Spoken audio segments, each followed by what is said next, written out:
Sir Rahul Gandhi గారు ఎందుకన్నారో అదంతా పక్కన పెడితే, అసలు మన విదేశాంగ విధానం ఎలా సాగుతొచ్చింది? అంటే మౌలికంగా మనకు నెహ్రూ గారి సమయంలో మనం ఏదైతే అలీన విధానం పెట్టుకున్నామో, సార్, ఇప్పుడు కూడా దాంట్లో మార్పు లేదు. సార్. కాకపోతే మోదీ గారు ఏం చెప్పారంటే, తటస్థంగా ఉండము. అందరితోటి మేము అనుసంధానమై, అందరితోటి మైత్రి పెట్టుకుంటాము. ఎవరితో శత్రుత్వం పెట్టుకోమని చెప్పారు. సార్. ఇన్‌ఫాక్ట్ పాకిస్తాన్‌తో కూడా మనకు శత్రుత్వం లేదు. హ్మ్. పాకిస్తానే మన రాయబారిని పంపించేశారు. వాణిజ్యం కట్ చేశారు. అంతా వాళ్ళే యూనిలాటరల్‌గా డెసిషన్ తీసుకున్నారు గానీ మనం చేయలేదు.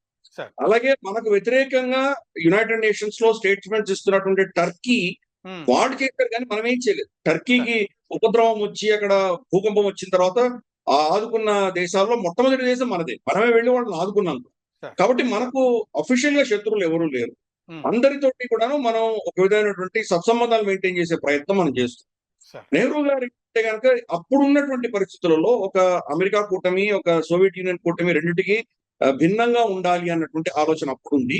సార్. ఇప్పుడు మనం ఇద్దరితోటి మనం ఒక విధమైనటువంటి మైత్రి పెట్టుకుంటున్నాం. ఇప్పుడు హ్మ్. చూస్తే మనకు అమెరికా నుంచి మనం గ్యాస్ తెచ్చుకుంటున్నాం. హ్మ్. ఖతార్ గ్యాస్ ఇప్పుడు రావట్లేదు మనకి. స్టేట్ ఆఫ్ హార్మోజ్ దిగ్బంధనం అయ్యేసరికి మనకు వంట గ్యాస్ ఏదైతే ఉందో ఇప్పుడు అమెరికా నుంచి వస్తుంది. అలాగే అమెరికా శత్రు దేశమైనటువంటి రష్యా నుంచి మనం చమురు తెచ్చుకుంటున్నాం. సార్. ఆ చమురు తీసుకొని మన దేశంలో మన అవసరాలు వాడుకోవడమే కాకుండా దాన్ని రిఫైన్ చేసి ఈరోజు America, Europe, in fact even Russia కూడా అమ్ముతున్నాం. సార్. రష్యా కూడా యుక్రెయిన్ దాడుల్లో బాగా గణనీయంగా దెబ్బతిన్న తర్వాత వాళ్ళు ముడి చమురు మన దగ్గర పంపిస్తే దాన్ని ప్రాసెస్ చేసి పెట్రోల్, డీజిల్, కెరోసిన్ ఇతరత్ర అంశాలన్నీ వాళ్ళకి మనం ఎగుమతి చేస్తున్నాం. సార్. కాబట్టి మన భారతీయ అర్థ వ్యవస్థ అన్నది, మన ఆర్థిక వ్యవస్థ అన్నది ఏదైతే ఉందో ఇది హ్మ్. నెహ్రూ గారి సమయంలో పోల్చి చూస్తే ఇప్పటికి మనం చాలా చాలా ఎక్కడో మనం వెళ్ళిపోయాం. చాలా అద్భుతమైన పురోగతి మనం సాధించగలిగాం. సార్. ఇన్‌ఫాక్ట్ మోదీ ప్రభుత్వం వచ్చినప్పుడు 2014లో మనం 10వ స్థానంలో, హ్మ్. ఈ రోజు 4వ స్థానంలో, 4, 5 స్థానంలో ఉన్నాం. హ్మ్. నామినల్ జీడీపీలో అయితే ఆల్‌మోస్ట్ 3వ స్థానంలో ఉన్నాం. సార్. కాబట్టి ఇంత పురోగతి చెందినప్పుడు ప్రపంచంతోటి అనుసంధానమై ఉండాలి కాబట్టి ప్రపంచంతోటి అనుసంధానం అయినప్పుడు కొన్ని ఇచ్చిపుచ్చుకోవడాలుంటాయి. కొన్ని మనం మన ఒత్తిళ్లు కొంతమంది మీద పెట్టాల్సొస్తుంది. కొంతమంది ఒత్తిళ్లకు మనం కొంత తల ఒగ్గాల్సొస్తుంది. అది చేస్తేనే మన ప్రజల యొక్క అవసరాలు మనం తీర్చుకోగలం. కాబట్టి ఆ కోణంలో ఆ దృష్ట్యా మోదీ గారి యొక్క విదేశీ పర్యటన అనేది చూస్తున్నాం. అంతేకాదు రీసెంట్ గా ఆయన వెళ్ళినవన్నీ కూడాను రాబోయే రోజుల్లో, రాబోయే సంవత్సరాలు, దశకాల్లో మన మన అవసరాల దృష్ట్యా ఆయన వెళ్లారు. హ్మ్. ఫర్ ఇన్‌స్టెన్స్ ఆయన బెల్జియం అటువంటి ప్రాంతాలు, నెదర్‌లాండ్స్ అక్కడంతా వెళ్ళడానికి కారణం ఏంటంటే, మనకు చిప్ ఇండస్ట్రీ, ఆర్టిఫిషియల్ ఇంటెలిజెన్స్ సంబంధించి మన దేశంలో ఉన్నటువంటి ఇండస్ట్రీ పెరగాలన్న ఉద్దేశంతోటి వాళ్ళతోటి మైత్రి పెట్టుకున్నారు.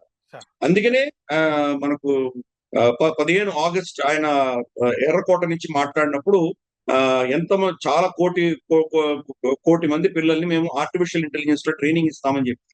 సార్. అంటే అది ఫోకస్ పెట్టుకున్నారు కాబట్టి ఆ దేశానికి. హ్మ్. అలాగే మనం స్ట్రెయిట్ ఆఫ్ హార్మోస్ ఎలాగైతే ఇరాన్ దిగ్బంధనం చేస్తే ఈవెన్ ఒక సూపర్ పవర్ అయిన అమెరికా కూడా ఈరోజు ఏమి చేయలేకపోతుందో సార్. అటువంటి శక్తి మన దగ్గర కూడా ఉంది. హ్మ్. మన దగ్గర ఎక్కడుంది? మలక్కా స్టేట్స్ లో ఉంది. రేపు చైనా మన మీద ఏదైనా దుందుడుకు చర్యలు చేసి వాళ్ళు మనల్ని ఏమైనా ఇబ్బంది పెట్టేటువంటి ప్రయత్నం చేస్తే హ్మ్. చైనా కూడా మనం అదే స్థాయిలో గుణపాఠం చెప్పగలిగిన శక్తి మనకు నికోబార్ ఐలాండ్స్ లో ఉంది. సార్. 80% వాళ్ళ చమురు ఇక్కడి నుంచే పెడుతుంది. హ్మ్. అలాగే వాళ్ళ ఎగుమతులన్నీ కూడాను మన ఆఫ్రికా కావచ్చు, వెస్ట్ ఏషియా కావచ్చు, భారతదేశానికి కావచ్చు, యూరోప్ కావచ్చు అక్కడి నుంచే వెళ్ళాలి. సార్. కాబట్టి అక్కడ మనం దిగ్బంధనం చేయగలంటే మలక్కా స్టేట్ నుంచి బయటికి రాగానే అక్కడ దిగ్బంధనం చేయగలిగితే హ్మ్. చైనా కొంత వాళ్ళని కంట్రోల్ చేసేటువంటి పరిస్థితులు మనకు వస్తాయి. అందుకనే ఆ భయంతోటే చైనా మనకు వ్యతిరేకంగా చేయవలసిన చర్యలను చేయకుండా ఆపగలదు. అందుకనే ఇండోనేషియాకి వెళ్ళినప్పుడు ఇండోనేషియాలో వాళ్ళకు మనం కొన్ని అస్త్రాలు ఇచ్చాం మనం. అస్త్ర MK1 ఇచ్చాం మనం. అలాగే మనం బ్రహ్మోస్ ఇస్తున్నాం వాళ్ళకు. ఇవన్నీ ఇస్తూ వాళ్ళ దగ్గర నుంచి సబంగ్ పోర్ట్ తీసుకున్నాం.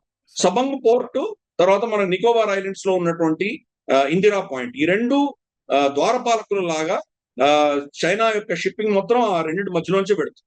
సార్. కాబట్టి అక్కడ దాని దృష్ట్యా మనం ఆయన యొక్క పర్యటనను మనం చూడాలి. అలాగే పపువా న్యూ గిని వెళ్ళారు. ఇవన్నీ కూడాను ఆసియా ఖండం అంటే మన ఎస్పెషల్లీ సౌత్ ఈస్ట్ ఏషియాలో సార్.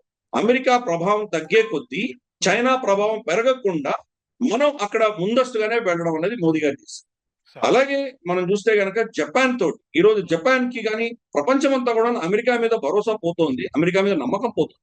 ఎందుకంటే ఆఫ్ఘనిస్తాన్ లో వాళ్ళ నట్టేటు ముంచి బయటకు వచ్చేసారు వాళ్ళు. అలాగే ఇరాన్ యుద్ధంలో కూడా వాళ్ళ మిత్ర దేశాలను ఎవరిని కాపాడలేదు వాళ్ళు. అలాగే టారిఫ్ల విషయంలో మిత్ర దేశాల మీద కూడా కఠినంగా ఆయన టారిఫ్లు వేయడం, ఇవన్నీ చూసేసరికి అమెరికా మీద నమ్మకం పోయి దేశాలందరూ కూడా వాళ్ళ కుంపట్లు పెట్టుకునే ప్రయత్నం చేస్తున్నారు. ఈరోజు జపాన్ భారతదేశంతో మైత్రి పెంచుకుంటారు. మనకు అత్యాధునికమైనటువంటి టెక్నాలజీలు ఇస్తున్నారు.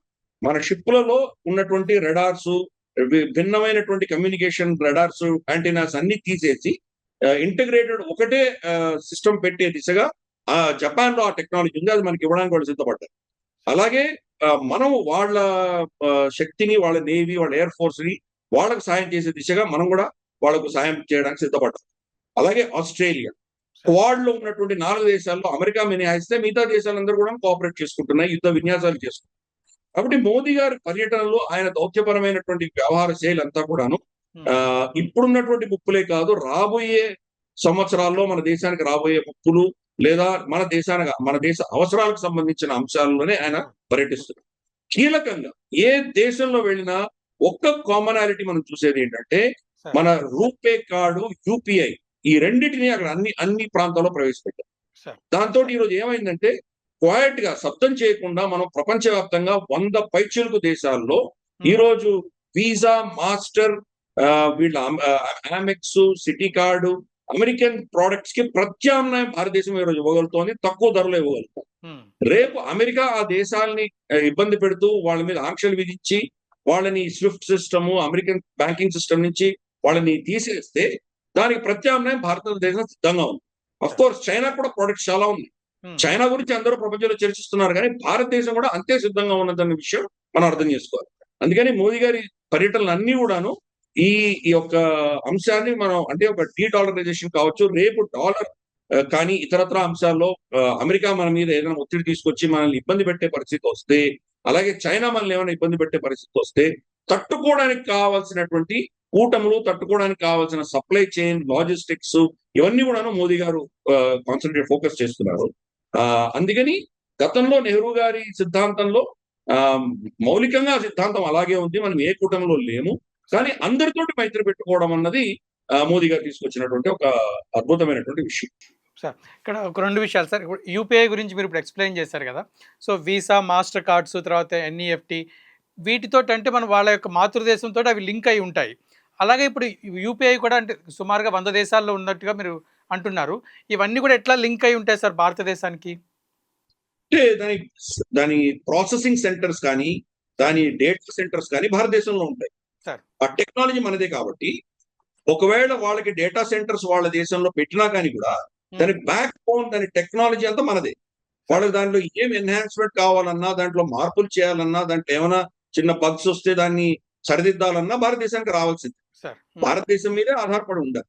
ఈ రోజు మనం మాస్టర్, వీసా ఇవన్నీ కూడా అమెరికా బేస్డ్ మనం ఇక్కడ డేటా సెంటర్స్ పెట్టండి భారతదేశంలో అని మనం వాళ్ళ మీద ఒక నిర్ణయం తీసుకొని వాళ్ళకి చెప్తే, వీసా ఇక్కడ పెట్టింది కానీ మాస్టర్ కార్డ్ పెట్టలేదు మన దేశం.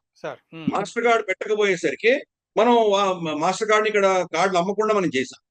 అయితే వాళ్ళు అప్పుడున్నటువంటి ప్రభుత్వం, జో బైడెన్ ప్రభుత్వం మీద ఒత్తిడి తీసుకొచ్చి మోదీ ప్రభుత్వము మా బిజినెస్ ని సాఫీగా సాగకుండా వాళ్ళ రూపే కార్డ్ ని ముందుకు తీసుకువెళ్ళి మాకు ఒక విధమైనటువంటి డిసడ్వాంటేజ్ సృష్టిస్తున్నారు వీళ్ళు అని వాళ్ళు కంప్లైంట్ చేశారు. కానీ అమెరికా ఏం చేయలేకపోయింది. ఏం చేయగలదు? మనం చాలా స్పష్టంగా చెప్పాం, మీరు డేటా సెంటర్ ఇక్కడ పెట్టండి, మీరు అమ్ముకోండి అని చెప్పాం.